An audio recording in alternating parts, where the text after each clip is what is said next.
नमस्कार मित्रांनो, मी उदय लाड पुन्हा एकदा स्वागत करतो आपल्या सर्वांचं आवडत्या युट्यूब चॅनल शेती मित्रवर व्हिडिओ पाहणाऱ्या प्रत्येक शेतकरी मित्राचे आणि कास्तकार बांधवाचे आजच्या व्हिडिओमध्ये मनापासून खूप खूप स्वागत. मित्रांनो, थंबनेल पाहितलं, टायटल वाचलं हो मित्रांनो. सामान्य कास्तकार बांधवांचा सर्वात महत्वाचा सवाल की अखेर नुकत्याच सादर झालेल्या अर्थसंकल्पामध्ये सामान्य कास्तकार बांधवांना या ठिकाणी काय मिळालं, हा सध्याच्या कंडिशनचा सर्वात महत्वाचा सवाल आहे की अखेर नुकत्याच सादर झालेल्या अर्थसंकल्पामध्ये सामान्य कास्तकार बांधवांना काय बरं मिळालं. हा सवाल तुमच्या मनातला आहे, हा सवाल माझ्या मनातला आहे. आज चांद्यापासून बांद्यापर्यंतचा सामान्य कास्तकार बांधव हाच प्रश्न विचारतोय की अखेर नुकत्याच सादर झालेल्या अर्थसंकल्पामध्ये सामान्य कास्तकार बांधवांना या ठिकाणी काय मिळालं. या प्रश्नाचं अचूक उत्तर जाणून घेण्यासाठी आपण सर्वांनी हा व्हिडिओ आता सुरुवातीपासून शेवटपर्यंत पाहावा. हा व्हिडिओ सुरुवातीपासून शेवटपर्यंत पाहत असताना आपणास आवडला तर या व्हिडिओला या ठिकाणी जरूर लाईक करा. जास्तीत जास्त कास्तकार बांधवांपर्यंत हा व्हिडिओ पाठविण्यासाठी या व्हिडिओला या ठिकाणी जरूर शेअर करा. सबस्क्राइब करून जरूर नोटिफिकेशन बेलला ऑल करा. यामुळे येणारा प्रत्येक व्हिडिओ हा आपणास या ठिकाणी मिळत राहतो.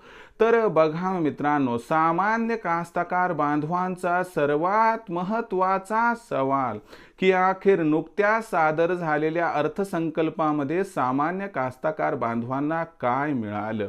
या प्रश्नाचं आता एक एक करून उत्तर देतो की अखेर सरकारने सामान्य कास्तकार बांधवांसाठी काय काय अर्थसंकल्पामध्ये या ठिकाणी देऊ केलं आहे.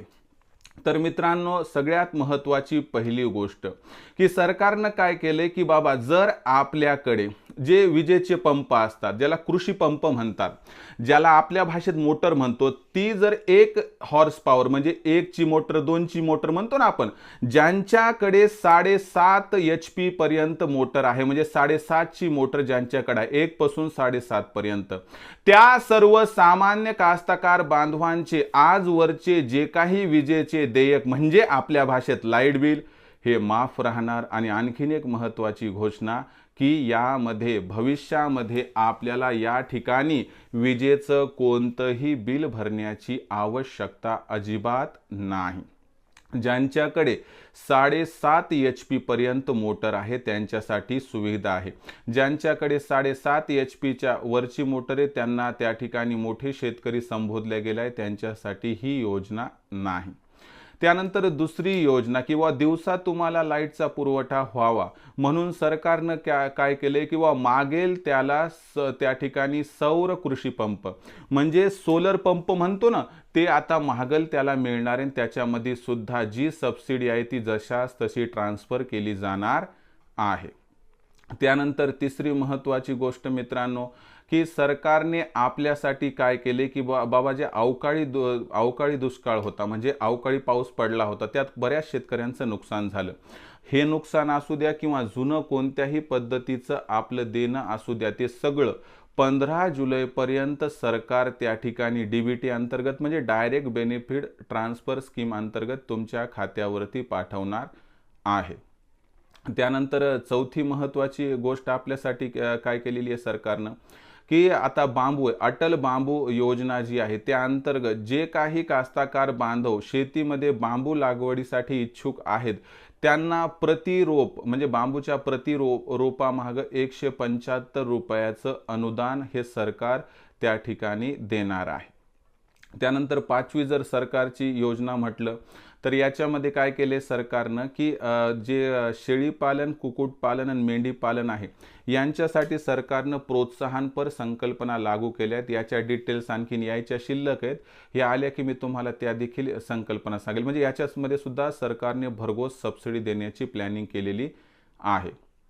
त्यानंतर पुढची जर सरकारची अर्थसंकल्पातील घोषणा बघितली तर जे काही आपले कास्तकार बांधव आहेत त्यांचं त्या ठिकाणी गोडाऊन नसल्या कारणास्तव जे काही अन्नधान्य आहे किंवा इतर धान्य हे खराब होत होतं, म्हणून सरकारनं काय केलं आहे की गाव तिथं गोदाम या संकल्पनेअंतर्गत आता 100 गावात गोदाम तयार करण्याची संकल्पना केली आहे। आणि इथं भविष्यात सरकार काय करणार आहे की गोदामाची सुविधा देत असताना तारण योजना सुद्धा, म्हणजे तुमच्या असणाऱ्या एकूण मालाच्या 70% रक्कम तुम्हाला खूप माफक व्याजदरावरती दिली जाणार आहे।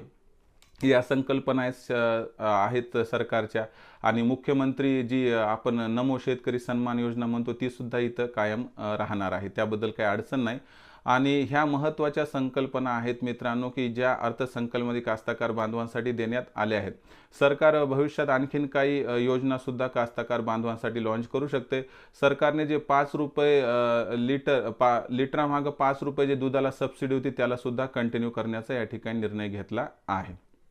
तर कास्तकार बांधवांनो, तुमचा प्रश्न होता की अर्थसंकल्पात आमच्यासाठी काय, तर या प्रश्नाचं मी उत्तर देण्याचा एक प्रामाणिक प्रयत्न केला आहे। तर यातूनही काही शिल्लक राहिला असेल तर मी भविष्यात तुम्हाला उत्तर रूपानं सादर करत राहील। आजचा हा व्हिडिओ आपणास कसा वाटला कमेंट सेक्शनमध्ये नक्की लिहून कळवा। मला वाटतं आवडला असेल त्यामुळे तात्काळ लाईक करा, कास्तकार बांधवापर्यंत पाठवण्यासाठी शेअर करा, सबस्क्राईब